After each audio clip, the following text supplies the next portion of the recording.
आज का lecture colligative properties इसको डिस्कस करना है हमने। First of all colligative properties क्या होती हैं। कहता है कि एक ऐसी प्रॉपर्टीज़ किसकी सॉल्यूशंस की ऐसी प्रॉपर्टीज़ जो डिपेंड करें नंबर ऑफ सॉल्यूट्स पर। सॉल्यूशन में मौजूद नंबर ऑफ सॉल्यूट पर जो प्रॉपर्टीज़ डिपेंड करती हैं उनको हम बोलते हैं कोलिगेटिव प्रॉपर्टीज़। लेट्स सपोज ये आपके पास है सॉल्यूशन, ठीक है। इसमें दो चीज़ें होंगी, एक होगा सॉल्वेंट और एक होगा सॉल्यूट। अब ये सॉल्यूट इसमें जो मौजूद होगा, जो प्रॉपर्टीज़ इस सॉल्यूशन में मौजूद सॉल्यूट पर डिपेंड कर रही हैं उनको हम बोलते हैं कोलिगेटिव प्रॉपर्टीज़, ठीक है। अब ये होती हैं चार टाइप की कोलिगेटिव प्रॉपर्टीज़। फर्स्ट प्रॉपर्टी है lowering of vapour pressure. Lowering mean कम हो जाना, डिक्रीज हो जाना, वेपर प्रेशर का डिक्रीज हो जाना, decreasing of vapour pressure. Elevation of boiling point mean, elevation mean क्या रहना, इंक्रीज हो जाना, बॉइलिंग पॉइंट का इंक्रीज हो जाना। Depression of freezing point, freezing point का कम हो जाना, लेस हो जाना। ये क्या कहलाता है, ये हम डिस्कस करेंगे कि कोलिगेटिव प्रॉपर्टीज़ क्यों होती हैं। ऑस्मोटिक प्रेशर, ऐसा प्रेशर जो ऑस्मोसिस की वजह से हो उसको हम बोलते हैं ऑस्मोटिक प्रेशर, ठीक है। अब क्या कहता है कि lowering of vapour pressure, first of all देखते हैं क्या होता है। लेट्स सपोज ये सॉल्यूशन है, इसमें एक सॉल्वेंट है और एक सॉल्यूट है। अब जब इसमें सॉल्यूट ऐड करेंगे तब क्या होगा, इसका वेपर प्रेशर क्या हो जाएगा, कम हो जाएगा। क्यों कम हो जाएगा, फर्स्ट पहले तो हम ये देखते हैं कि ये एक सॉल्वेंट है और इस सॉल्वेंट के मॉलिक्यूल्स ये ऊपर जा रहे हैं, ठीक है, यहाँ पे मौजूद है। अब ये क्या करेंगे, ये मॉलिक्यूल जब इस सरफेस पर प्रेशर अप्लाई करेंगे इसको बोलेंगे वेपर प्रेशर, ठीक है। अब नेक्स्ट स्टेप क्या होगा, जब हम इसमें सॉल्यूट ऐड कर देंगे सॉल्यूशन बनाने के लिए तो क्या होगा, ये जो खाली स्पेसेस हैं यहाँ पर आके सॉल्यूट के पार्टिकल्स फिक्स हो जाएंगे। जब सॉल्यूट के पार्टिकल्स फिक्स हो जाएंगे तो सॉल्वेंट के मॉलिक्यूल्स को बाहर निकलने के लिए या ऊपर जाने के लिए जगह नहीं मिलेगी। इसलिए क्या होगा, इसका वेपर प्रेशर जो पहले इस सरफेस पर लग रहा था वो क्या हो जाएगा, कम हो जाएगा, ठीक है। इसको बोलते हैं लोअरिंग ऑफ वेपर प्रेशर, ठीक है। अब नेक्स्ट है elevation of boiling point. Elevation of boiling point mean boiling point का डिक्रीज हो जाना, इंक्रीज हो जाना। जब हम सॉल्यूट ऐड करते हैं तो सॉल्वेंट का जो बॉइलिंग पॉइंट होता है सॉल्यूट के ऐड होने से क्या हो जाता है, कम हो जाता है, जिसको हम बोलते हैं कि एलिवेशन हो गई है, बॉइलिंग पॉइंट इंक्रीज हो गया है। किसकी वजह से इंक्रीज हुआ है, सॉल्यूट की वजह से। कोलिगेटिव प्रॉपर्टीज डिपेंड कर रही है सॉल्यूट। यहाँ जस्ट बात हो रही है सॉल्यूट की। सॉल्वेंट का पहले बॉइलिंग पॉइंट फॉर एग्जांपल 100 था, तो जब हमने कोई सॉल्यूट इसमें ऐड कर दिया तो क्या होगा, 101 हो जाएगा इसका बॉइलिंग पॉइंट, ठीक है।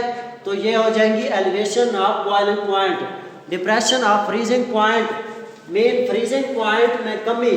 जब सॉल्यूट इसमें ऐड हो जाएगा तो उसका फ्रीजिंग पॉइंट, लेट्स सपोज ये सॉल्वेंट था, ये 0 डिग्री सेंटीग्रेड पर फ्रीज हो रहा था। जब इसमें कोई सॉल्यूट ऐड कर देंगे तो ये माइनस में चला जाएगा, फ्रीज होने में -0.816 पे चला जाएगा, ठीक है। तो ये आ जाएगी डिप्रेशन फ्रीजिंग पॉइंट्स में। नेक्स्ट है why some properties are called colligative properties. कुछ प्रॉपर्टीज को हम क्या कोलिगेटिव प्रॉपर्टीज क्यों कहते हैं। फर्स्ट ऑफ ऑल इसको समझने के लिए हम 3 बीकर लेते हैं। इसमें क्या करते हैं, 1 किलोग्राम वाटर इस बीकर में डाल दिया, सेकंड में भी 1 किलोग्राम वाटर ले लिया, थर्ड में भी 1 किलोग्राम वाटर ले लिया। क्या होगा, फर्स्ट ऑफ ऑल यूरिया लेना है। यूरिया का मोलर मास होता है 60, ठीक है। तो इसमें हमने इसका 60 का 10वां हिस्सा ऐड कर दिया तो 0 से 0 कैंसिल हो जाएगा, 6 ग्राम। 60 का 10वां हिस्सा 6 ग्राम रह जाएगा। तो 6 ग्राम इस 1 किलोग्राम वाटर में ऐड कर दिया। नेक्स्ट ग्लूकोज लिया, उसका होता है मोलर मास 180। तो 180 का 10वां पार्ट 10, इसको 10 पे डिवाइड करेंगे तो 0 0 से कैंसिल हो जाएगा, 18 ग्राम ग्लूकोज इसमें ऐड कर देंगे। अब क्या होगा, सुक्रोज इसका होता है मोलर मास 342, इसका 10वां हिस्सा में लेना है तो ये हो जाएगा 34.2 ग्राम। इस 1 किलोग्राम वाटर में सुक्रोज डाल देंगे 34.2 ग्राम। अब क्या होगा, 60 ग्राम था हमारे पास यूरिया, तो उसमें 1 किलोग्राम वाटर डालते तो हमारे पास क्या होता, वो 6 मोल बन जाते सॉल्यूशंस के, 6 मोलर सॉल्यूशन बन जाता। अब जब हमने 10वां हिस्सा डाला है तो ये बन जाएगा मोलर सॉल्यूशन, मोलल सॉल्यूशन, इसको बोलेंगे मोलल।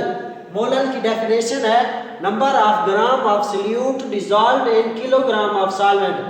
ग्राम 6 ग्राम सॉल्यूट डिसॉल्व किया 1 किलोग्राम सॉल्वेंट में, तो बना क्या 0.1 मोलल सॉल्यूशन, किसका, यूरिया का। इसी तरह इसका 10वां हिस्सा 180 ग्राम का 10वां हिस्सा लिया 18 ग्राम, इसको डाल दिया 1 किलोग्राम वाटर में, तो 0.1 मोलल सॉल्यूशन ऑफ ग्लूकोज। अब लिया सुक्रोज 342.2 ग्राम, ये 10वां हिस्सा बनता है, तो 1 किलोग्राम वाटर में डाल दिया तो ये बन जाएगा 0.1 मोलल सॉल्यूशन ऑफ सुक्रोज। अब ये 6 ग्राम क्या चीज़ है, सल्यूट है ना, ये 18 ग्राम सल्यूट, 34.2 ग्राम सल्यूट। सॉल्वेंट क्या है, 1 kilogram water, 1 kilogram water, 1 kilogram water, सब में सल्यूट सॉल्वेंट फिक्स है। सल्यूट की क्वांटिटी क्या हो रही है, चेंज हो रही है। अब क्या होगा, मोलर सॉल्यूशन हमारे पास पता चल गया। अब हम देखते हैं लोअरिंग ऑफ वेपर प्रेशर। अब 0.1 मोल ऑफ यूरिया 6 ग्राम लोगे, उसको 1 लीटर पानी में डालोगे तो ये 0.1 मोल बन जाएगा। 18 ग्राम ग्लूकोज लोगे, उसको 1 लीटर पानी में डालोगे तो 0.1 मोल ऑफ ग्लूकोज हो जाएगा। 34 पॉइंट सुक्रोज लोगे 0.1 मोल सॉल्यूशन उसका बनेगा। अब हमने क्या किया, Na को एवोगाड्रोस नंबर डिवाइडेड बाय इसका एवोगाड्रोस नंबर का 10वां हिस्सा लिया। 1 मोल बराबर होता है 6.02 10⁻23। ठीक है, ये एवोगाड्रोस नंबर होता है, तो इसका 10वां हिस्सा लिया और ये आ रहा है 0.1 0.1 0.1, तो इसकी क्वांटिटी क्या रही है, सेम आ रही है। तो इसलिए क्या होगा, लोअरिंग ऑफ वेपर प्रेशर, इसको बोलेंगे lowering of vapour pressure. Mean vapour pressure क्या हो गया, कम हो गया, सेम रह रहा है सब में। यूरिया में 6 ग्राम, ग्लूकोज 18 ग्राम, क्वांटिटी इंक्रीज हो रही है, लेकिन ये पार्टिकल्स की तादाद सेम आ रही है।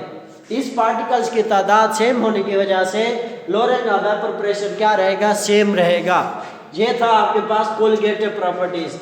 नेक्स्ट है depression elevation of boiling point. Boiling point हमने लिया था 1 किलोग्राम वाटर, उसमें ऐड किया था 6 ग्राम यूरिया। तो जब यूरिया ऐड करेंगे तो 0.052 डिग्री सेंटीग्रेड इंक्रीज आएगा।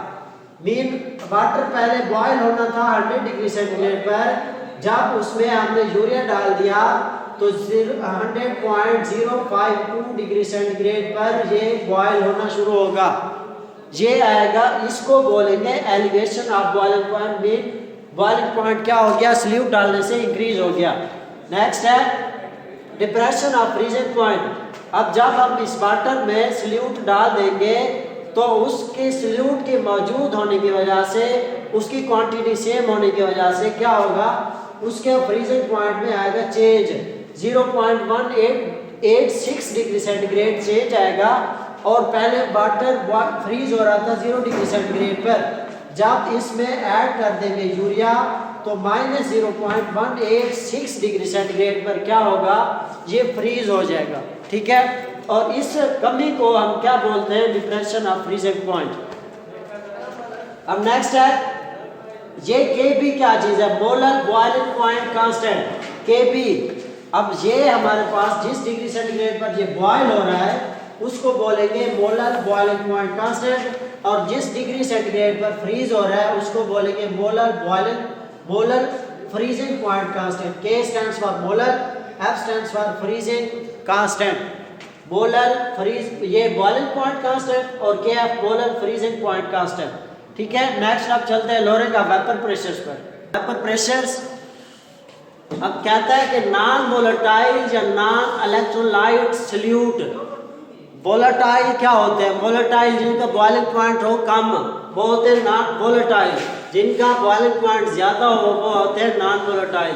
नॉन वोलेटाइल या नॉन इलेक्ट्रोलाइट सल्यूट अगर डिजॉल्व कर देंगे वोलेटाइल सॉल्वेंट में तो क्या होगा, वेपर प्रेशर कम हो जाएगा, उसको बोलेंगे लोअरिंग ऑफ वेपर प्रेशर। ठीक है, अब ये जस्ट इंट्रो दिया था यहाँ पे पीछे, आप इसको डिटेल में पढ़ रहे हैं। कहता है नॉन वोलेटाइल सल्यूट या नॉन इलेक्ट्रोलाइट सल्यूट डिजॉल्व कर दें वोलेटाइल सॉल्वेंट में, देन क्या होगा, वेपर प्रेशर लो हो जाएगा, इसको बोलेंगे लोअरिंग ऑफ वेपर प्रेशर। ठीक है, लेट्स सपोज ये हमारे पास सॉल्वेंट है, इस सॉल्वेंट के कंटेनर को हमने कर दिया क्लोज। ठीक है, तो इसके जो बॉइलिंग पॉइंट, इसके जो वेपर्स थे ये ऊपर होना स्टार्ट मीन इसकी सरफेस पर जाएंगे, ऊपर आ जाएंगे। ठीक है, और ये जब ये बॉइलिंग पॉइंट, ये वेपर प्रेशर इसकी सरफेस पर प्रेशर अप्लाई करेंगे तो इनको बोलेंगे हम वेपर प्रेशर। ये जो प्रेशर अप्लाई कर रहे होंगे इसको बोलेंगे वेपर प्रेशर। कौन अप्लाई कर रहा होगा वेपर प्रेशर? ये जो वेपर्स बने हैं ना, ये प्रेशर अप्लाई कर रहे हैं इसकी सरफेस पर, इसको बोल रहे हैं वेपर प्रेशर। अब जब हमने इसमें कर दिया सल्यूट ऐड, ठीक है, तो सल्यूट के पार्टिकल्स जो ये जगह बची हुई थी ना, यहाँ पे आगे फिक्स हो गए सल्यूट के पार्टिकल्स। अब ये सॉल्वेंट के पार्टिकल्स जो हैं इनको जगह नहीं मिल रही कि ये ऊपर जाएं। ठीक है, और ऊपर जाके ये वापस प्रेशर अप्लाई करें, तो ये इसकी निस्बत यहाँ से वेपर्स कम बनेंगे और यहाँ पे प्रेशर, इसकी सरफेस पर जो प्रेशर अप्लाई होगा वो कम होगा। इस प्रेशर को कम होने को हम बोलते हैं लोअरिंग ऑफ वेपर प्रेशर। ठीक है, अब इसका देखना है आपने relationship between lowering of vapour pressure and mole fraction of salute. इसको थोड़ा दोबारा देख लें। कहता है नॉन वोलेटाइल सल्यूट या नॉन इलेक्ट्रोलाइट सल्यूट जब डिजॉल्व करेंगे वोलेटाइल सॉल्वेंट में तो वेपर प्रेशर किसी भी सॉल्वेंट का क्या हो जाएगा, कम हो जाएगा, जिसको हम बोलेंगे लोअरिंग ऑफ वेपर प्रेशर। ठीक है, इसकी एक्सप्लेनेशन है कि ये सॉल्वेंट है, इसमें इसके वेपर्स जो हैं ये ऊपर जा रहे हैं, वेपर्स बन रहे हैं, तो ये वेपर जो अप्लाई हो रहे हैं इसकी सरफेस पर प्रेशर अप्लाई कर रहे हैं, इसको वेपर प्रेशर बोलते हैं। नेक्स्ट जब सल्यूट इसमें ऐड कर देंगे तो इसकी सरफेस के वेपर प्रेशर बढ़ने की सलाहियत कम हो जाएगी और इसी तरह लोअरिंग ऑफ वेपर प्रेशर कम हो जाएगा। वेपर प्रेशर कम हो जाएगा जिसको बोलेंगे lowering of vapour pressure. Relationship है between lowering of vapour pressure and mole fraction of solute. Last time हमने राल्स लॉ पढ़ा था, उसमें उसकी एक डेफिनेशन थी relative lowering of vapour pressure is equal to the mole fraction of solute. ये second statement थी राल्स लॉ की। इसकी इक्वेशन ये बनी थी डेल्टा पी और P not is equal to x2। x2 क्या चीज़ है? मोल फ्रैक्शन ऑफ सल्यूट है, तो x2 बराबर होता है n2 over n1 plus n2। n2 क्या चीज़ है? n1 and n2 are number of moles of solute and solvent. अब n2 क्या है? सॉल्वेंट क्या है? सल्यूट का मोल फ्रैक्शन है और n1 सॉल्वेंट का मोल फ्रैक्शन है। ठीक है, x2 बराबर हो गया हमारे पास n2 ओवर n1 के। ठीक है, फॉर डिल्यूट सॉल्यूशन n2 क्या होता है? वेरी स्मॉल, इसलिए उसको हमने कर दिया निगलेक्ट, बराबर कर दिया 0 के। तो n2 जब 0 हो जाएगा तो n2 ओवर n1 आ जाएगा। ठीक है, n1 बराबर होता है W1 ओवर M1 के। अब W1 और M1 N2 बराबर होता है W2 और M2। W2 क्या चीज़ है? मास ऑफ सॉल्यूट है, और W1 क्या है? मास ऑफ सॉल्वेंट है। M1 क्या है? मोलर मास ऑफ सॉल्यूट है, सॉल्वेंट है, और M2 molar mass of solute है। ठीक है, अब क्या होगा, यही वैल्यूज हम इसमें पुट करेंगे तो हमारे पास क्या आ जाएगा? W2 ओवर, इसमें हम पुट कर रहे हैं W2 और M2, N2 की वैल्यू, और N1 की W1 और M1। ठीक है, जब हम इसको, ये ऊपर आ जाएगा W2 और M1 और M2 W1, ये हम इक्वेशन पुट कर देंगे। ये वैल्यू जब आ जाएगी मोल फ्रैक्शन ऑफ सल्यूट की, इसको पुट कर देंगे हम डेल्टा P और P नॉट x2 में। तो ये इक्वेशन है डेल्टा P और P नॉट बराबर है W2 M1 W1 M2। ये किसकी वैल्यू है? x2 की, जो हमने यहाँ पे कैलकुलेट की है। तो अब यहाँ से हमने निकालना है molar molecular mass of solute. तो M2 ये है, ये मॉलिक्यूलर मास है, तो यहाँ से इसको निकालने के लिए हम मल्टीप्लाई करेंगे। ठीक है, क्रॉस मल्टीप्लिकेशन, P नॉट यहाँ पे आ जाएगा W2M1 और डेल्टा P यहाँ नीचे चला जाएगा W1 और डेल्टा P। तो ये इक्वेशन आ गई। इस इक्वेशन की मदद से हम क्या कर सकते हैं, सॉल्यूट की वैल्यूज को कैलकुलेट कर सकते हैं। मॉलिक्यूलर मास ऑफ सॉल्यूट इसकी मदद से कैलकुलेट हो सकता है। ये था आज का लेक्चर आपका।